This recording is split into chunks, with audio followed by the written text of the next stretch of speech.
fuck, blood, blood, blood, blood. Kill everybody and die for their country doing it. Fucking birds, taking steroids and killing Russians. You just got to have big balls. Well, if I see one of these airborne down and I'm going to stick this up his fucking ass. It was full of Russians. Airborne assault. Fuck, that's a drone. Well, I call us the bastards. Now we're getting ready for fucking action. So I was on deployment in a place called Zaporizhia. We was there for around 4 months. We was given an emergency call out to go to an area which I can't name to do some forward action. But the overall mission was to go out and stop an encirclement. Then they was trying to encircle a village, and our job was to stop them. We was pulled out very fucking sharpish.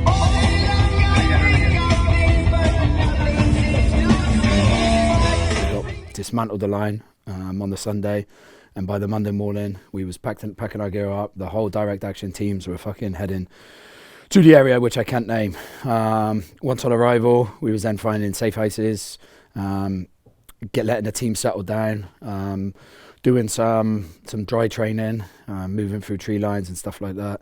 And that was just to settle the guys down, because I understand the situation when people are just sitting around, they get scared, they get worried, they start overthinking things. So I kept the guys busy as best I could, but at the same time, me and my 2IC was having a few small conversations with the commanders. They was giving us an overview of what was going on. And immediately I understood that, it was a serious situation, and, we was up against a big fight. So after speaking with the commanders and finding out who was on the ground out there, the most important thing, obviously before you plan a mission, there's an acronym that we use, METTC, which is the mission. And then the most important thing for me is the enemy, who you're fighting. We got an understanding of who it was, and especially the assault that we was going to possibly do. And there was 2 avenues that I was going to try to take. I'll come on to that in a minute. But in this particular tree line, because they was trying to encircle a village, in this particular tree line, they were supposed to be these badasses that want to kill everybody and die for their country doing it. There was a little bit of a joke being played, like, that we don't fight pussies, and me and my 2IC was looking at each other like, well, we fucking do, because we understood the situation was going to be pretty tough. So straight after this, I was told to be prepared to do the recon. Being a team leader, I have to go out on the ground for many reasons. My main personal reason for doing this is so the guys see me going out there first, and 100% they have trust in what the information I'm giving them, and it's to show them, look, if I'm going, you can go. So I always go out first. So I took, at this particular time, you would only take minimal team, because you're only going out to do a recon. That's the recon of the path going in, possible places that we can stay when we get out there, for a staging area, for cover if we get stuck out there. And then a recon of how we're going to get up to do the assault, what's in front of the assault, many things that we need to do a recon from. But the ground was moving so fast where we was, it was on the main tip of the offensive of where they was pushing. So I knew that even before we did the recon, we was given information that there was Ukrainian positions in certain areas, and I was going to use that as a diversion. I was going to fire some machine guns from this one particular position and then counterflank them. So they thought they was being assaulted from this side, but that position got taken before we even stepped off to do the recon. So that plan was a little bit out the window. But anyway, I decided to take 4 guys with me, one of them being my machine gunner. Now, I make a joke of this. If Carlsberg could do a machine gunner, he would be it. He's fucking absolutely fit perfect for the job. All he likes is fucking birds, taking steroids and killing Russians. So I took him with us, but I left him a little bit further back. There was a real bad area that we had to cross, and I had to get across there quick, do the recon, and then come back because we had to prepare for the mission. But I kept him there just in case anything happened, and we needed his help, and they could come over and back us up. Because some Ukrainian soldiers got killed, went missing, we don't know in this particular bit, but I'll come on to that as the mission goes on. So I kept these guys there. I briefed them, prepared them, told them what it is that we're going to be expecting. When you're going into this, in these areas, there's been a lot of different friendly forces brigades there. So when you're going there, the information you receive, this is just my own experience, it can be mixed because they don't know what the friendly forces before them have done in this area. And what I mean by that is mines. So when we infilled, we had to do a crossing. So we've gone up through the tree line and there was a crossing of around, I checked it on the combat vision, of around 400 meters. Now that's a fucking long way with 4 guys. So we individually took it in turns running across there. But when it was my turn and my machine gunner's turn, we pretty much go together. Me and him are good brothers. And I was just in front of him, he was behind me. But as I'm getting through there by about 100 meters, I noticed there's mines on the fucking floor. And my 2AC now shouts out, be careful, there's mines. Which was not fucking great, because obviously we're big guys. You know, the mechanism to set the mine off, they say, is around 105 kilos. We don't know how long these mines have been there for, so, you know, that could probably be 100 kilos in weight that could set it off. So if one of us fell on it, we're all fucking dead. So we're now cutting through these mines. We then get into the tree line. When we get into the tree line, we again notice there's even more fucking mines in this tree line. So we slowly move through the tree line. We also had an interpreter with us, which is a new officer. So it wasn't that I was not happy about taking him out with us. This was his first like recon and first forward mission. Before that, he's only done defense mission. And I understood how crazy this area was. So I was really worried about taking him out because, you know, I don't want to have to explain to the command that something's happened to him. So there's a lot of weight and pressure on you. So he was at the front. Why? Not because I wanted him to stand on the mines, but because he's the interpreter. So if we come across any Ukrainians that have been out there for a long time and we don't speak the native tongue, it could be a problem. So he's up the front with my 2IC. So we moved through there fairly slowish. And then I noticed that there was anti-personnel mines in there as well. Jordi, the grey ones, they are anti-personnel. Where? Do you see the grey brick? Come on, let's go, come on. Now this is a bad situation because, you know, it only takes 5 fucking kilos or there's a very small weight to set these anti-personnel mines off. So that made us move even slower. We then got into the tree line and started making our way up through. As we're going through, we have to identify the positions. Who's in this position? Is it a command position, fire support position? And we was given small information of there was a HQ position, another HQ position. So we needed to locate them. And the best information you get is from the guys on the ground. Have small conversations with them, find out what the situation is, how bad it is. Obviously, you probably have to half it and then another half because obviously guys exaggerate and they talk a bit of shit, but at least you get an overall understanding of what's going on out there. So we slowly made our way up through and then we got to what I call the bottleneck of the tree line. And as we're making our way up to this bit, immediately when I was given the information before we went out, I checked it on the combat vision. I didn't like the look of it because is roughly around 450 meters. Again, another 450 meters of open ground to maneuver through. But at this point, we're right next to the enemy now, which means we're right next to the drones. So I didn't know what to expect on this bit. And again, like I say, it was me and my 2IC, which was like my brother. So it was going to be me and him plus the interpreter. Luckily for us, the Ukrainians said to us they would give us one of their guys to guide us through. As we got up to the bottleneck, I left the machine gunner and my other brother to stay there and be on the radio. At this point, I forgot to add, at this point, I noticed that we was having a lot of comms problems. We couldn't get through on the radio. For what we found out after was because of the terrain, they had jammers. So this was another thing relevant to why we do recons, to understand where we can get signal, where we can't get signal, where there's a Starlink, because communication is key. If you don't have communication, it's a fucking problem. You can't call in fire support, you need to give them updates. I've been in the TOC while stuff's been going on, and our commanders, fortunately for us, they fucking really worry about us and care about us. So if we don't check in, yes, immediately when we do check in is fuck, blah, blah, blah, blah, but it's because they worry and they care.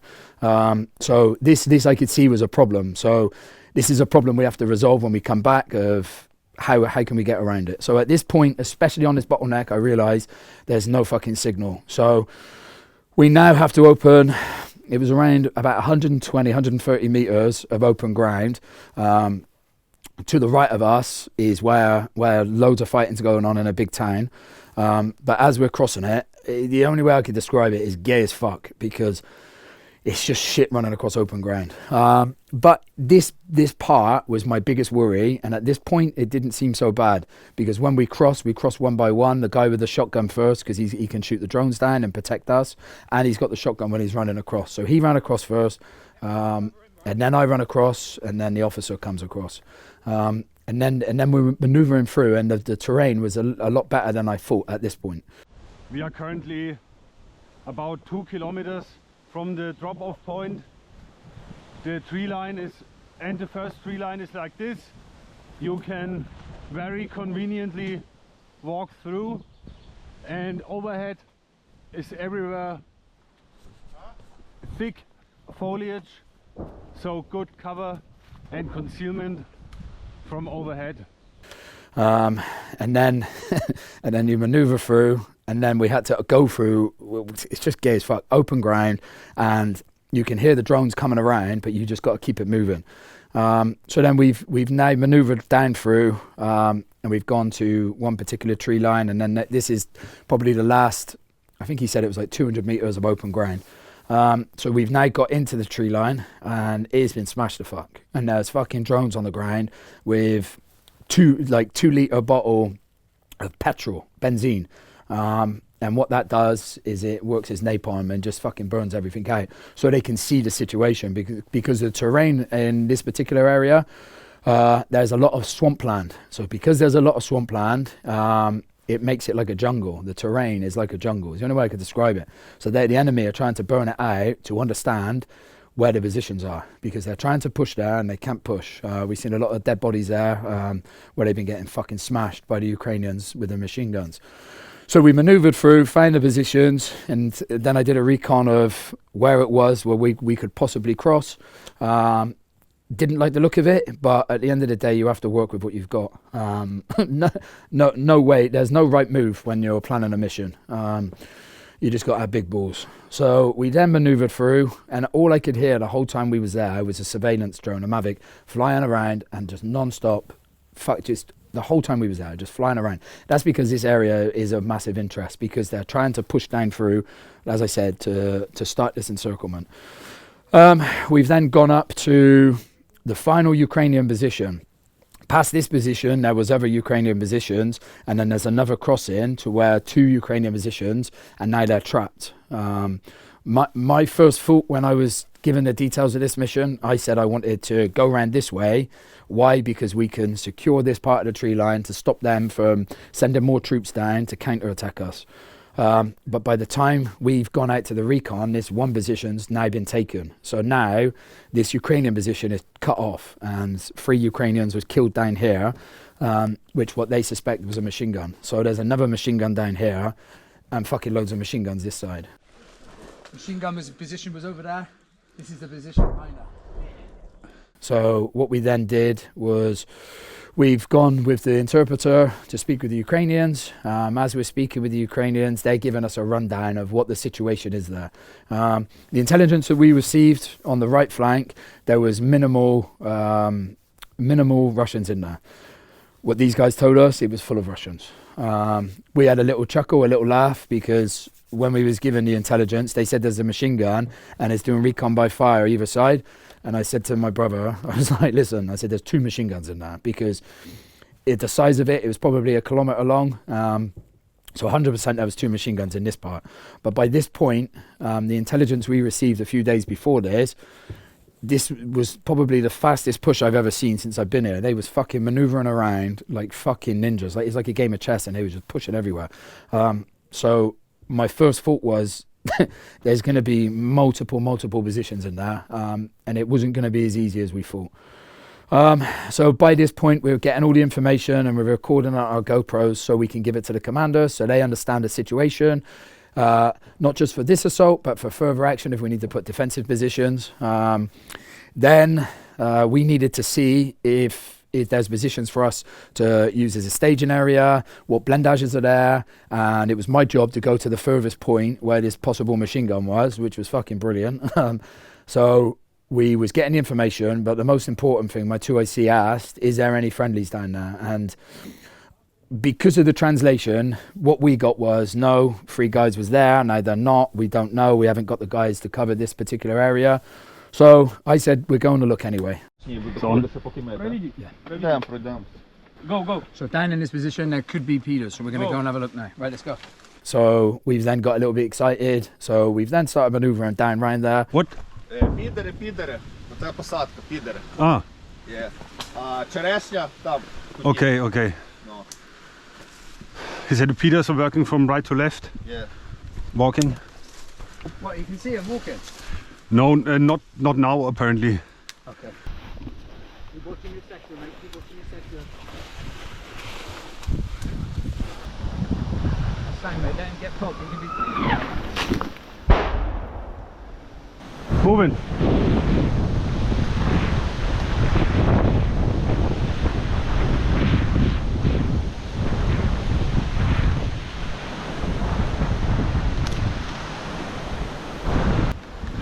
Cover the rear. Covering rear.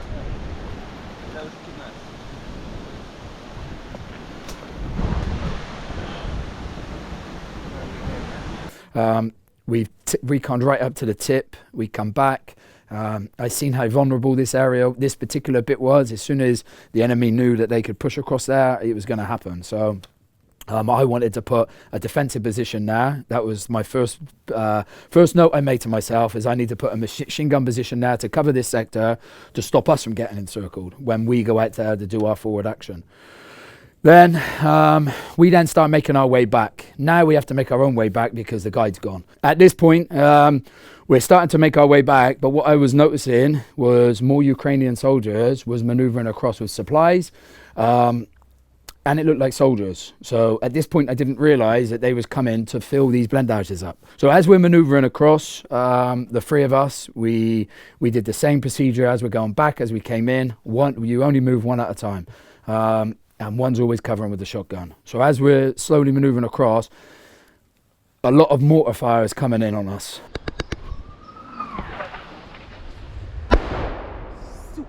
Not directly on us, but it's because this is the main crossing to this particular area. This area here, this is what's protecting this area. When we get to the end of here, it's a thin opening, but it's open ground. And then you get into the tree line. The Peters occupy this whole tree line. He said another 8 went in there yesterday, 4 and 4, on top of the ones that was already in there. So it's chock-a-block preparing for something. So that area down there is dog shit. And as we're maneuvering through, I find myself, you can use, like I say, the terrain, that fucking real piece of shit area that we had to maneuver through, the swamp. As there's like a big tree area, and you can see that the Ukrainians use this all the time to hide from the drones. And I found myself, we had like Viper hoods on, me and my 2IC. The other guy was already up to the next bush. And then at this point, I stopped and I looked up and I went, fuck, that's a drone. And I just watched the drone just drop down like this. I went, fucking run. And we're running, and he's like, should I try and shoot it? But what I was worried about, it was a dropper drone, and if it dropped, even if it dropped fucking 10 meters away, we're still going to feel it. There's going to be a problem. So I was just like, no, just fucking run. And like I say, there's nothing sexy about anything in this war. And when you hear guys giving these fucking interviews, these tough guy stories, it's all bullshit, because you're scared to death and you look like actual fucking spastics running for your life, because that's what you're doing. And we're fucking running, and I'm like, fucking move. And we get into the swamp, and then you've got to spread out. In as fucking jack as it sounds, it is literally every man for himself. You can't sit there wanking each other off. Luckily for us at this point, some guys ran from the town across to that tree line, and the drone seen that and then started immediately firing that part of the tree line. Not good for the 2 guys from my team, because they was taking that. But if we move now, then they will know where we at.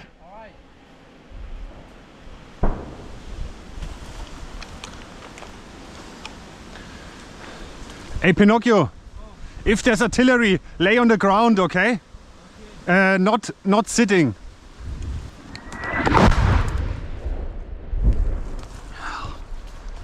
Okay. But we are moving to you, okay? Fuck. Hey, if you hear the whistle like, then go to the ground, okay? Okay, come on, move. Stay back, stay back. Back. Move back, move back. Move back. When that died down, we manoeuvred back. And then as soon as we get back to the safe house, first of all, we go back, we have a debrief, we tell them the situation, we download the GoPro footage. Now it's time to plan the mission on how it is that we think. But the first thing I wanted to do was go back and explain it to the guys, what the situation is, and if anybody's got something to say about it, let's say it now, let's have a discussion. Because the first thing I did was brief the guys. I said, look, let's all sit down. I can't give you the exact plan, but I'm going to give you an overview of what it is that we're going to do. I said, first off, we're going to go fight some badasses. I said, this is not conscripts. These guys are fucking hardcore. That's the first thing I want to tell you. And there's probably going to be more of them in the tree line than we anticipated. But all guys was confident. I think they had a lot of trust in me and a lot of trust in my TIC. Otherwise, they wouldn't have gone out. If they didn't trust us, they wouldn't have gone. And that's the most important thing in this game, is having trust in the people around you. So I gave them an overview of what it was that we was going to be doing, what the task was. But I did say to them, once we go out there, of how hard it is to infill and exfil. I'm not just going to take one position. I wanted to try to clear the whole tree line. Maybe I was overreaching at this point, but my exact words was, I'm not fucking dragging my ass all the way back out here to then try to assault the top positions that the Russians have just taken. If we take this tree line, we're fucking going all the way through. We'll clear the whole thing. So when I said that we're going to clear the whole thing, that's when I called the Operation Cleanup. So then me and my 2IC started the plan of Operation Cleanup. The first plan was the logistics, getting the ammunition, water and extra weapons out to the position. Like I say, it was a cunt to go out there the first time. So the command found us a different infill, which was much better. Obviously, it's still shit because it's a long way and you're getting fucked as you're going through there, but it was good cover, good terrain to move through. The guys, I made an advance party of the guys, guys that would have been playing more of a support role, guys that would have been resting more than the other guys. So the assault teams was preparing their kit, and then I sent an advance party out. With the advance party, I sent out enough ammunition to take out Moscow. The reason being is because I could see the biggest problem that we would have is getting a resupply. So I sent out maybe a bit too much ammunition, but it's better to have it and not need it than need it and not have it. Obviously this fucking pissed the guys off because they had to carry it that whole way. I think it took them that whole day plus the next morning. But another reason why I wanted to do it like this was because it goes back to what I said at the start. If they see you maneuvering through the tree line, especially more than 2 or 3 guys in specialist equipment, they know something's coming. We did not want them seeing us coming anywhere near there. So we was maneuvering across there in 1s and 2s. So I wanted to get all the ammunition as close as possible and all the rockets as close as possible. And then rely on our friendly forces to maneuver it across in their pixel uniforms, because nobody would look at them. And at this stage it worked because they did not know we was there. If they did, they would have fucking sent the whole Russian armada down on there. So we maneuvered across. I got the teams across into the staging area. Most importantly, I wanted the guys to go there, relax, see the situation, in 2s, go up, see where the crossing is. So that was my plan for this. I wanted to get guys out there as quickly as possible before we did the assault. So at this stage, guys understood the situation. We know the mission, we know the enemy. Now it's time and terrain. So for us, the most important thing is getting the guys prepared, because whilst I'm in the talk and whilst I'm planning these missions, there's lots of running around for me and there's lots of running around for my 2IC, but these guys, well, I call us the bastards because we're not these fucking stupid prick operators you see on Instagram. We're fucking we're the bastards. So for me, the fire team leaders is their job, vital job now, to be making sure all their equipment's ready, they're mentally ready, and they're getting their head in the game. This is a big thing. So what happened then? we then typed out the mission plan, and what I wanted to do then, by this point, my son just arrived from Zaporizhia, and he's in the fire support team. So I wanted to go and see my son, spend some time with him, because, you know, on the scale, you know, you might not come back for these missions. So we went and picked up my son, me and my 2IC, it was always us three together. And then we took my son back to the safe house.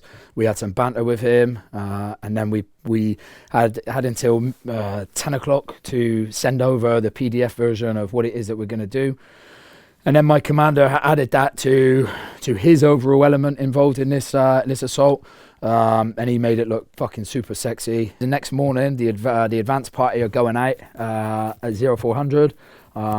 Obviously, they wasn't happy with the amount of supplies that they had to take out, but fucking hell, life is pain. So the guys then have gone forward. At this point, we need the zero thermal scopes. Now we're getting ready for fucking action. All guys are excited. I try to keep the morale high, but really in the back of my mind, I'm thinking I know how serious this is going to be immediately when they told me.